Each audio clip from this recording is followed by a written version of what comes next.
Salut tout le monde! Lundi dernier, je vous ai sorti une toute nouvelle formation qui s'appelle Noble Seller où je vous explique toutes les stratégies de vente à utiliser pour pouvoir développer votre chiffre d'affaires. Du coup ici, je me suis dit que ça pouvait être intéressant de réutiliser ce sujet et de vous parler de 5 stratégies de vente qui fonctionnent dans n'importe quel business, n'importe quelle thématique, qui sont des stratégies de vente un petit peu globales, bien sûr qu'il faudra vous approprier, mais qui peuvent vous permettre d'obtenir des résultats, quel que soit, encore une fois, le domaine dans lequel se situe votre business. Il y a quand même pas mal de choses à dire, vous vous en doutez, alors je vais attaquer tout de suite avec la première stratégie. Et si jamais vous voulez vous procurer la formation Noble Seller, elle sera sûrement encore disponible en promo de lancement pendant quelques jours seulement dans la barre de description. Si ça vous intéresse d'en savoir plus et de vous former à la vente, je vous redirige vers cette formation. Et moi, du coup, je vais vous parler de 5 stratégies de vente qui fonctionnent dans tous les business.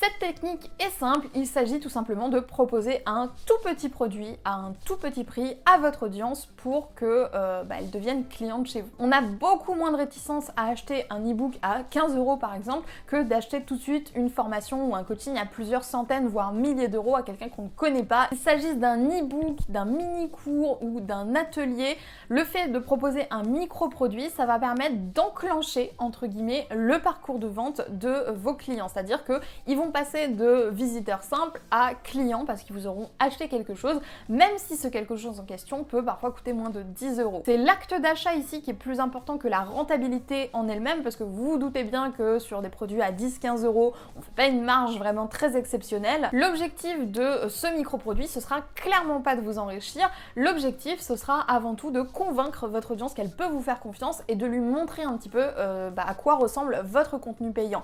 Donc ce micro-produit doit être soigné au même titre que n'importe quel produit payant que vous créez, et il doit convaincre votre audience de la qualité de vos offres payantes, de la qualité de ce que vous avez à apporter. Et comme il a un tout petit prix, on va beaucoup moins hésiter à se jeter dessus, si je peux dire ça comme ça.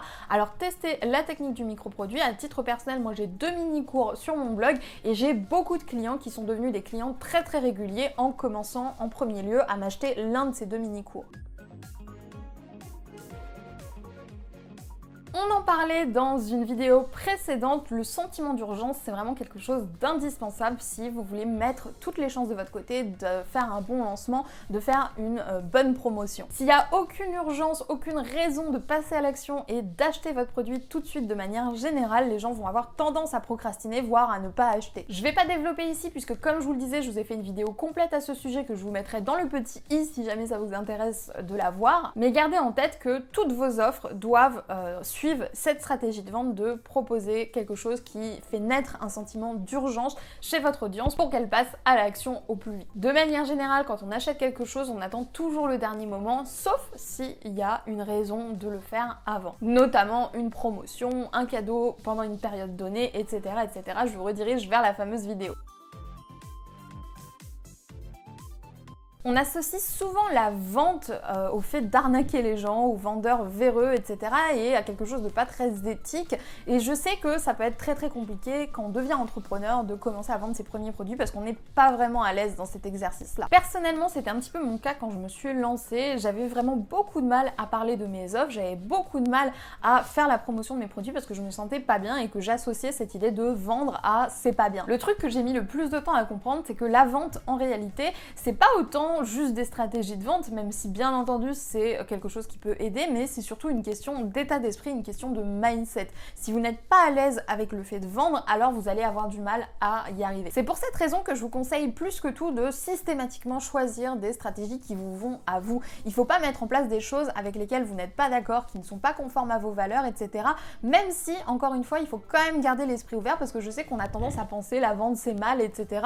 alors que non, pas du tout. C'est vraiment important pour certaines personnes de travailler les blocages financiers qu'ils ont, le mindset qu'ils ont par rapport à l'argent et de mettre en place des stratégies qui collent avec leurs valeurs, qui collent avec ce qui les intéresse et ce qu'ils aiment vraiment. Si vous ne vous êtes pas formé encore à la vente, que vous n'avez aucune idée des stratégies de vente à mettre en place et que vous sentez que vous avez un besoin de travailler un petit peu sur votre rapport à la vente de manière générale, je vous redirige vers la formation Noble Seller où j'aborde toutes ces questions avec vous pour vous aider justement à mettre en place des stratégies de vente efficaces pour votre business en ligne. Ce sera bien entendu dans la barre de description si jamais ça vous intéresse.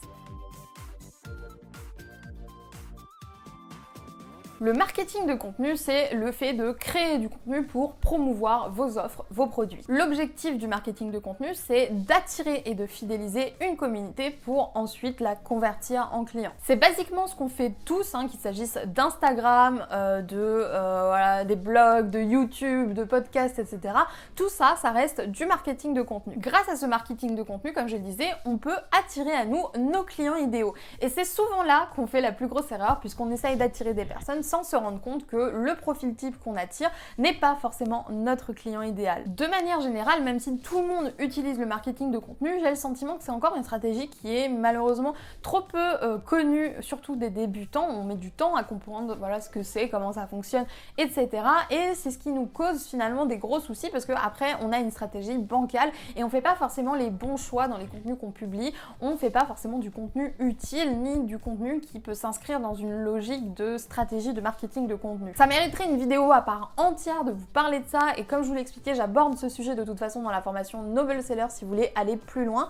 Mais une chose importante à retenir ici, surtout si vous êtes débutant, c'est de vous former au marketing de contenu, parce qu'il ne s'agit pas juste de publier des articles un petit peu à l'arrache et d'attendre que les choses fonctionnent. Il y a vraiment toute une technique et toute une logique, toute une cohérence d'ensemble qui est très très importante pour obtenir des résultats intéressants. De manière générale, je trouve ça vraiment dommage de créer un seul et unique produit. Mais ça n'engage que moi. Je sais que pour certaines personnes, le fait d'avoir une seule formation, une seule grosse offre, ça leur va très très bien. Mais moi, c'est pas quelque chose qui me parle nécessairement, pour être honnête avec vous. Moi, j'aime bien l'idée d'avoir beaucoup de produits. Et le fait d'avoir beaucoup de produits, beaucoup de choses à proposer, ça me permet d'avoir plusieurs avantages. Notamment le fait de pouvoir adopter cette stratégie de vente dont je vous ai parlé, puisque augmenter le panier moyen du client, qu'est-ce que ça veut dire? Ça veut dire tout simplement augmenter la somme que vos clients mettent à chaque fois qu'ils achètent quelque chose chez vous. Et pour ça, l'une des meilleures manières de procéder chez moi, ça a été notamment l'installation d'order bumps, donc de produits complémentaires que vous pouvez rajouter sur les bons de commande. C'est très facile à faire via Cuneo. Le simple fait de proposer un produit complémentaire qui n'est même pas obligatoire m'a permis vraiment d'augmenter énormément mes chiffres. Alors j'ai pas envie de vous dire un chiffre au pif parce que j'ai aucune notion de pourcentage, etc.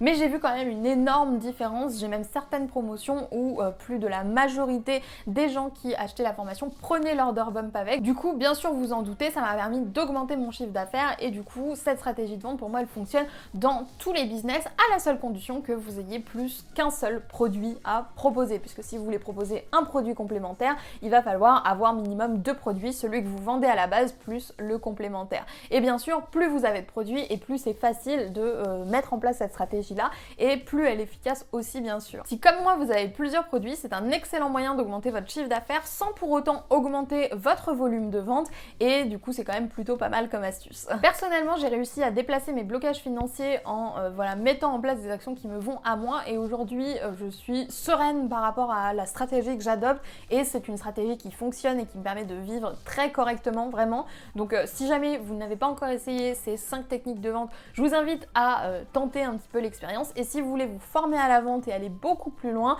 je vous invite à jeter un coup d'œil à la formation Noble Seller qui a été créée justement dans le but de vous aider à mettre en place de bonnes stratégies de vente et à travailler votre état d'esprit par rapport à la vente. Du coup, j'espère sincèrement que cette vidéo vous aura plu. Dites-moi ce que vous pensez de ces stratégies de vente dans les commentaires, ça m'intéresse toujours de vous lire. Moi, je vais vous laisser là, je vous souhaite une super bonne journée et je vous dis à plus sur la chaine de Wonder Way Queen.